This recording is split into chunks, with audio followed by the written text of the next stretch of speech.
Hello friends, my name is Dharam Singh. I'm ex-Indian Air Force person.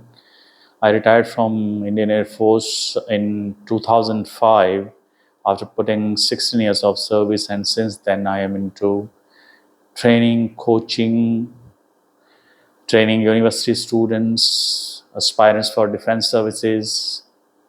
There is kind of services selection board training. I have worked as English faculty also. Today, I have brought on the table of training a wonderful piece of literature, The Old Man and the Sea, by Ernest Hemingway. Ernest Hemingway is a big name in the coaching, in the English literature. He has got Nobel Prize for his works, and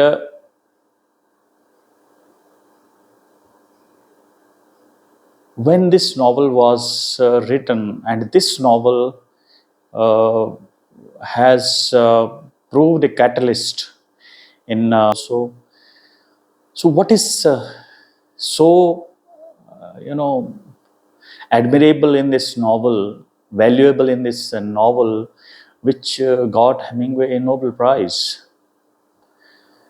That's what I will share with you. There are wonderful training lessons in this novel for the corporate world. It's not only a name to be reckoned within the field of literature, but it's a great work of art which can be relevant to all walks of life, corporate world. Every day, everyday life, a layman's life, it is relevant for all walks of life. Students, our budding corporates, today's students who are our future, it can be a great inspiration for them also. First, what will be the scheme of this lesson? That first I will write this story, and then I will share with you the inherent lessons, training lessons in this novel.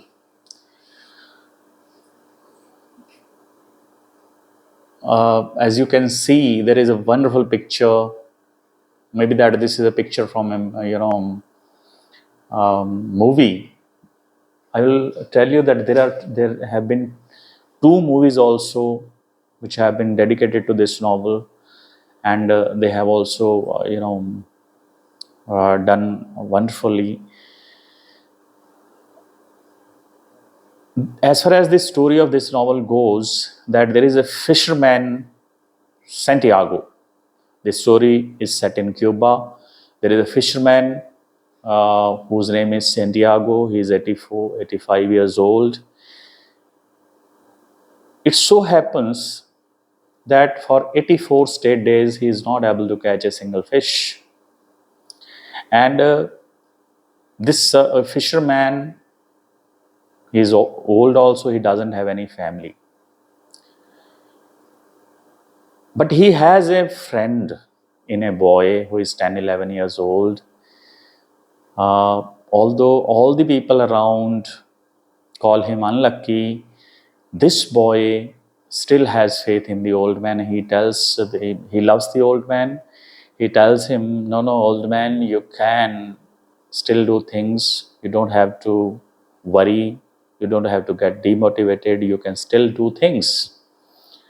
I'm sure that you will have a good catch someday.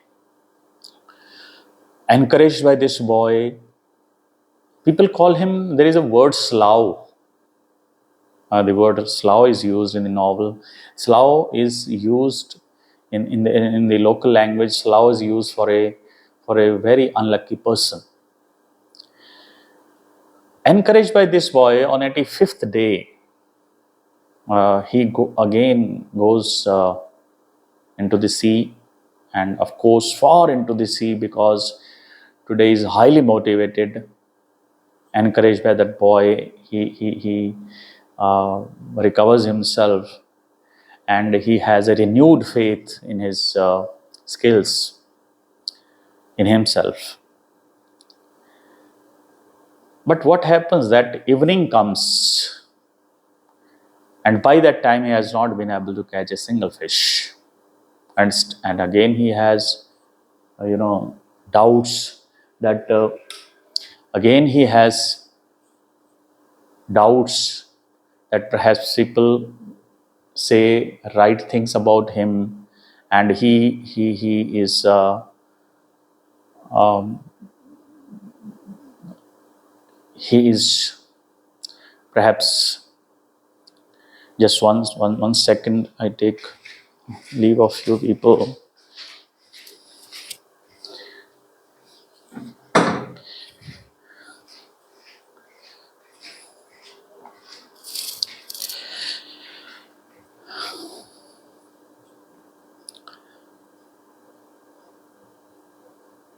He has his doubts that perhaps people say right things about him, and really he's unlucky and he's no longer relevant. But after some time, he feels a pressure on his rope.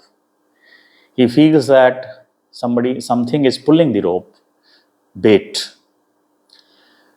He has left the rope in the water with bait tied to it, and he feels a pressure that there is something which is pulling the rope. And after some time, and this thing tows him. This thing tows him around, and after some time, when this thing comes out, he marvels at the huge size of that thing. It was marlin, a great fish of those waters. It's a big fish, like a whale. Now the fish is so big that it is even longer than his boat, and now he's at a loss to know how to control this thing. Marlin, this fish, tows him for around 2 days, and he's not able to control it. But he says that fish, because he has faith in himself, he says that fish, I will kill you. I have skill, and I have tricks, and I have resolution. These kind of uh, this kind of talk goes on. Now, Hemingway has adopted a technique where he makes the old man talk to himself, talk to birds around, talk to that fish. And this way we have a, peep into the mind of the old man. We have, insights into his consciousness, also what goes in his mind. And somehow he's able to control the fish, kills the fish, and ties the fish to his boat. But now the story does not end here, because that water goes in the water, and sharks are attracted towards that fish, marlin, which is tied to the boat. Now he was not ready for this. He didn't have adequate weapons. But then he says that it is no time for this, thinking that I don't have, that he has done, he doesn't have adequate weapons. Whatever he has, he will have to fight with it. And he uses his harpoon. He uses a knife. He ties the knife around a stick. And he uses whatever, weighty things he has on the boat, and he fights uh, a kind of till death fight with the sharks. And somehow he is able to save himself.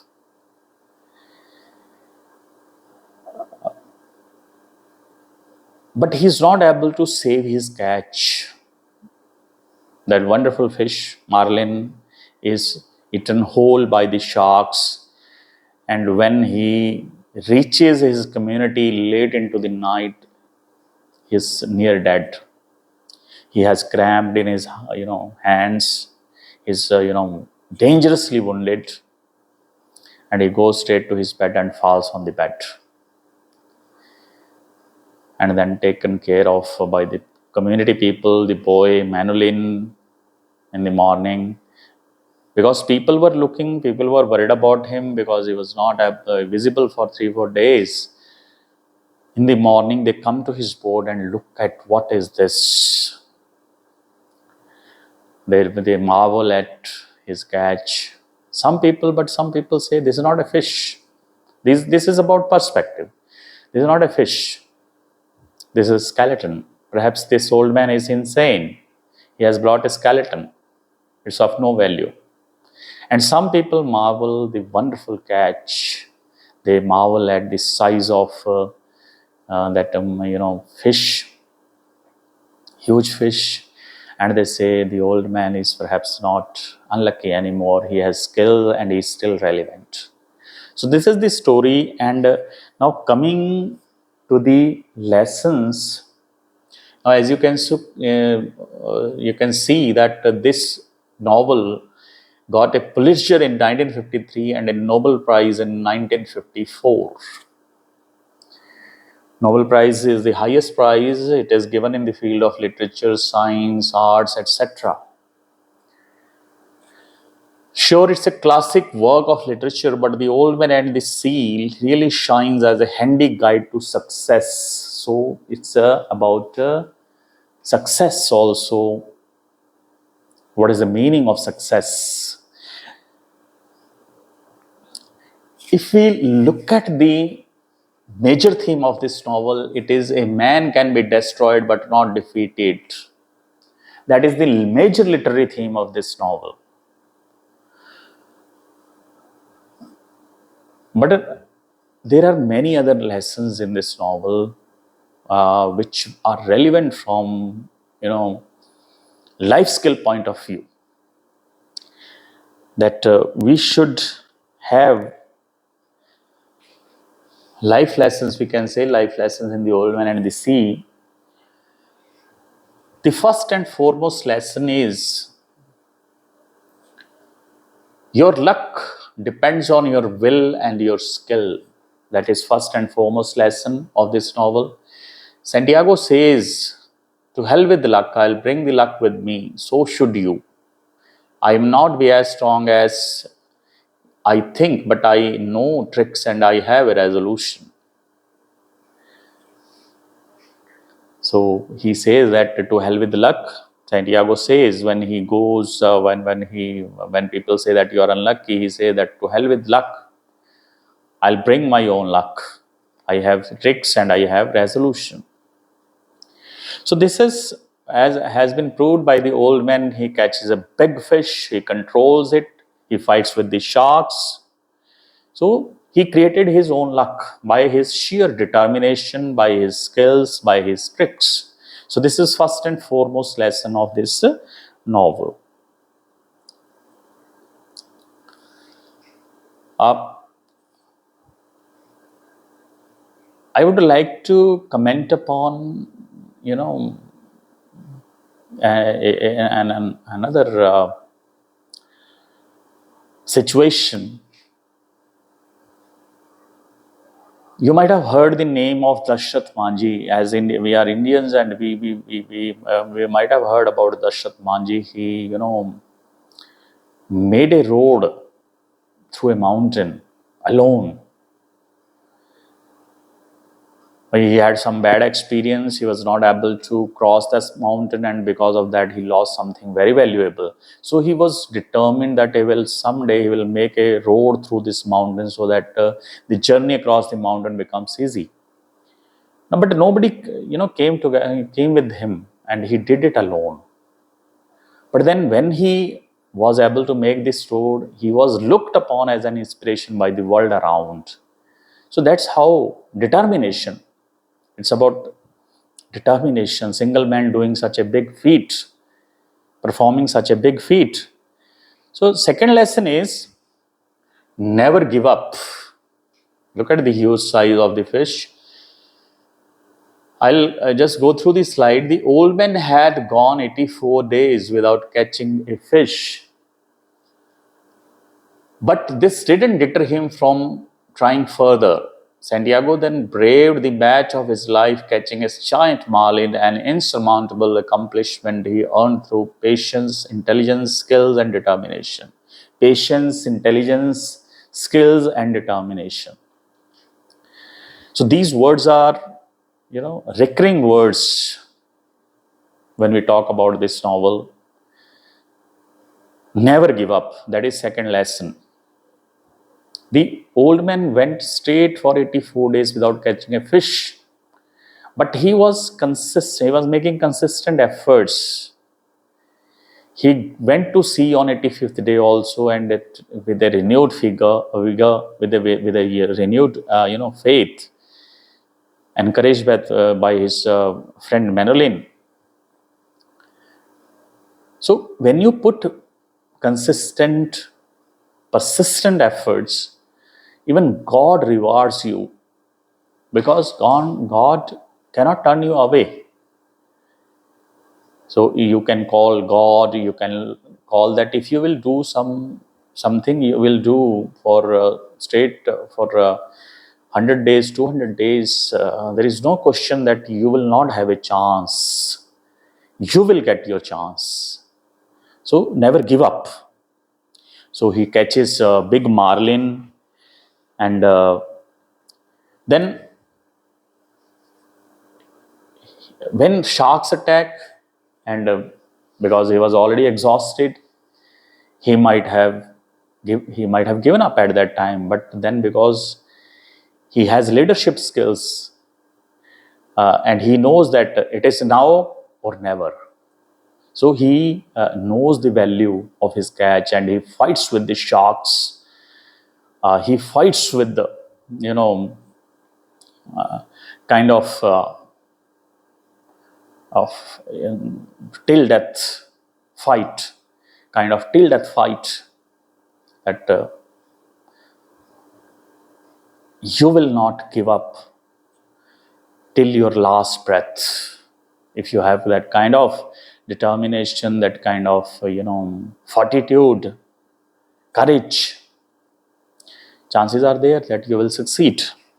So this is second lesson of this novel.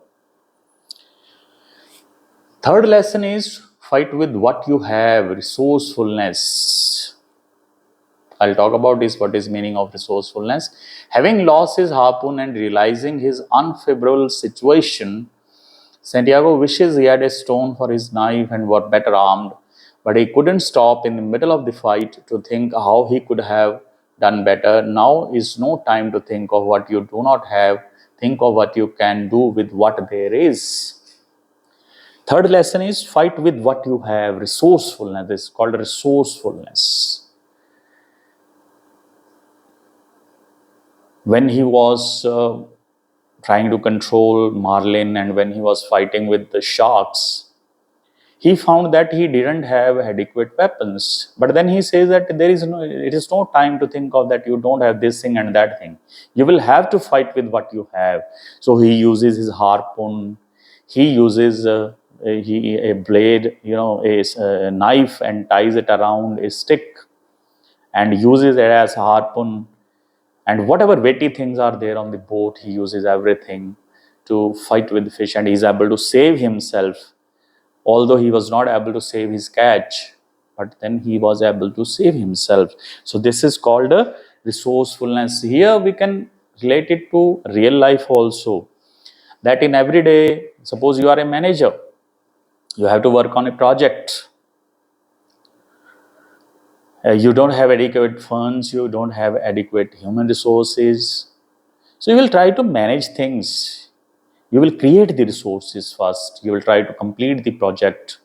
If funds are not there, you will arrange, maybe that you will put the funds from your own pocket or arrange from friends, etc. And when you have completed that project, perhaps your reward will be bigger than what you really deserved. because your efforts are rewarded, your resourcefulness is awarded, that okay, you can do things. So this is called resourcefulness. Fourth lesson is be inspired by a hero. Role models. It's about role models, that in our lives we need a kind of constant inspiration, and we feel sometimes tired, exhausted, you know, weighed down by difficulties. But then we come across something then that our we get rejuvenated, we get our strength back, and we have a renewed vigor, vigor, and we again stand up and fight. So this is called now coming on to this, the old man and the sea. The old man is inspired by a baseball player whose name is the Maggio. And now look at these countries: Mexico, Cuba, Brazil, and Argentina, etc. They are football players. Baseball is also, as in America, baseball is USA. Baseball is another popular you know game, a sport in this part of the world. And there is a player, DiMaggio, in the novel, who inspires the old man. How that there was a match in which, in spite of a heel injury, DiMaggio, is able to win the match for his team. So he thinks that if DiMaggio can do, I can also do. And when he was fighting with shark, his hands were cramped. Now look at this. The old man is alone at the sea, but the whole world is with him. Football player is with him.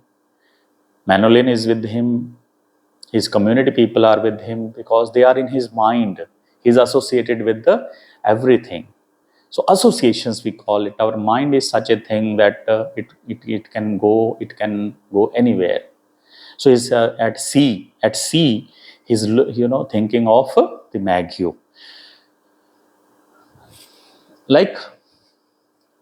But I think the great DiMaggio would be proud of me today. I had no bone spurs, but the hand and the back truly hurt. There was an injury, in bone spur injury in the heel of DiMaggio. His hands were also cramped, and he was not. But despite that, he fought. So this is called that we need role models which prove a constant inspiration for us. Next lesson is respect your rival. That's a wonderful lesson which inspires me, wonderfully, which inspires me a lot. What we do, that whenever we find a rival in business, in war, etc., you can say rival or enemy, we look at them as our, at somebody who should be hated, who should be killed, whatever. Means it depends upon the extent of hatred you have for them. Now this is something very heinous, something very, what we call it, reprehensible. We shouldn't go below a certain level. Rivalries are always there. One thing comes to my mind here, that during Kargil war, how the Kargil war started, I was in Ambala. And Ambala is very close because Ambala is a very important Air Force station. And how the Kargil war started, that our soldiers, 5 soldiers, were patrolling in Siachen Glacier, and they were attacked and killed by Pakistani soldiers in an ambush. And their bodies were mutilated, torn apart. injured, cut here and there. So this was something this was a cowardly and heinous act, and it gave origin to a war, a full-fledged war. So this kind of thing shouldn't happen, that rivalry should be there, but we shouldn't go below a certain level. We should respect our rivals. The soldier who is fighting on the other side, this side, they are both soldiers and they are doing something for their own nation. So this should be kind of dignity in your behavior, treating the other person. This is your duty to kill the other soldier, other country's soldier, but that should be a dignified death. So this is in this novel also, that Marlin, the old man says that the fish, I will have to kill you. He talks to fish. He says, fish, I love you. He admires the fish. But he says that because you were born to be a fish and I am born to be a fisherman, there is a kind of rivalry between you and me. I will have to kill you. But I have a respect for you. I love you. So this is, I will read this. Even though the old fisherman fully understands the rivalry he is facing against the marlin, he never humiliates the big noble fish, quite the opposite. As Santiago has a deep admiration for the marlin's dignity and beauty and often refers to the fish as his brother and friend. You were born to be a fisherman as the fish was born to be a fish. You did not kill the fish only to keep alive and to sell for food. You killed him for pride, and because you are a fisherman, you loved him even when he was alive and you loved him after. So this is kind of, dignity we should have in our behavior. Although we fight with our rivals, we should maintain a certain standard. So this is fifth lesson. And coming on to the next lesson, you can't do it alone, teamwork. Now this is a great lesson for corporate world. I'll read the slide. I wish the boy were here, he said aloud, and settled himself against the rounded planks of the bow and felt the strength of the great fish through the line he held across his shoulders, moving steadily towards whatever he had chosen. In the novel, there were times when he was fighting with the marlin, when he was trying to control marlin and fighting with sharks. The old man felt that boy should have been with him. He could have pulled the rope.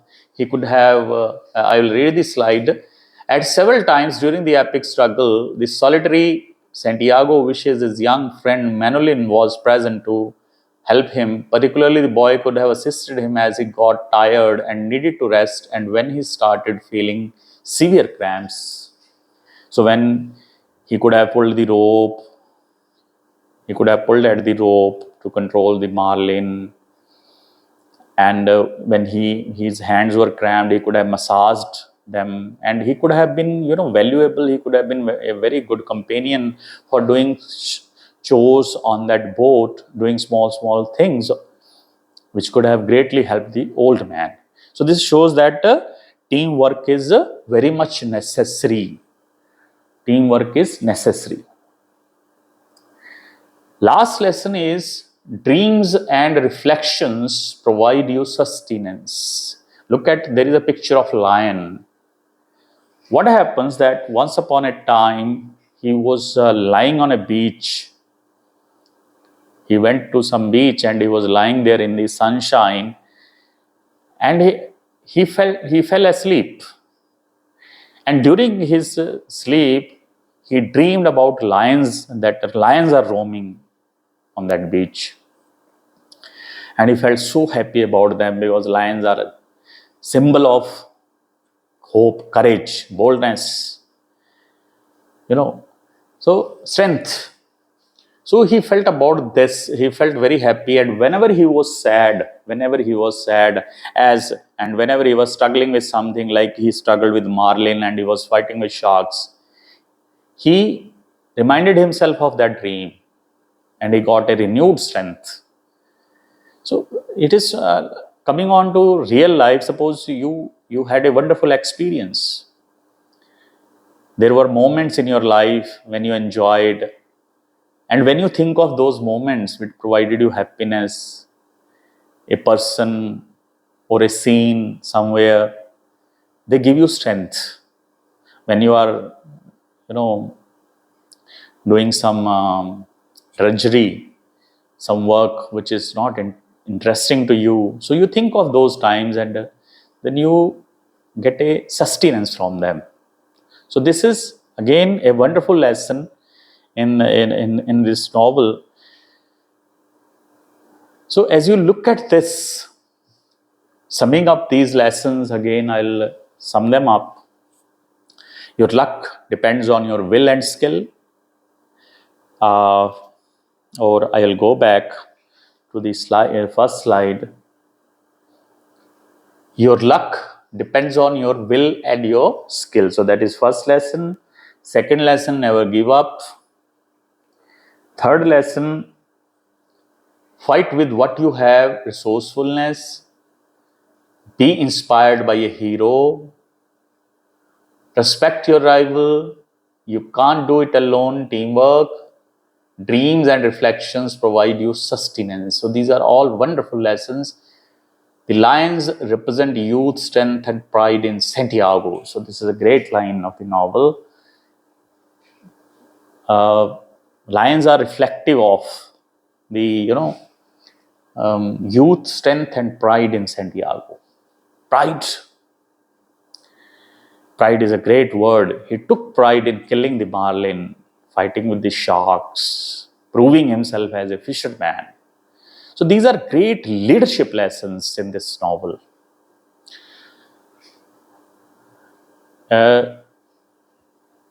Friends, I would like to comment on the present times. India is passing through turbulent times, as we have been a backward country for a long period of time. And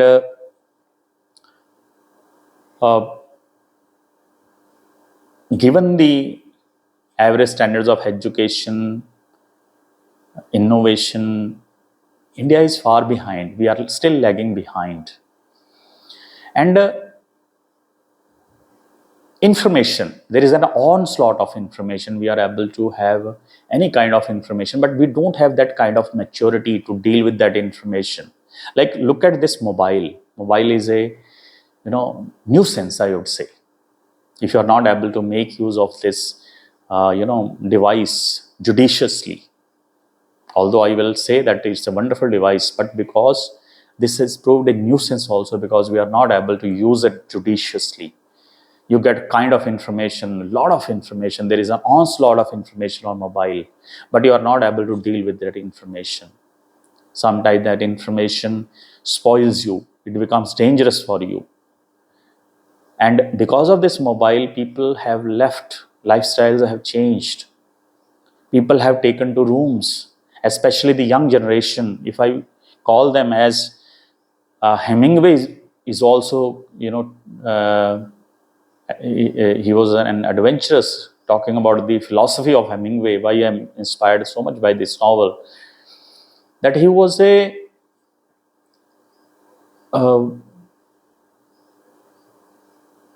he had sportsman spirit.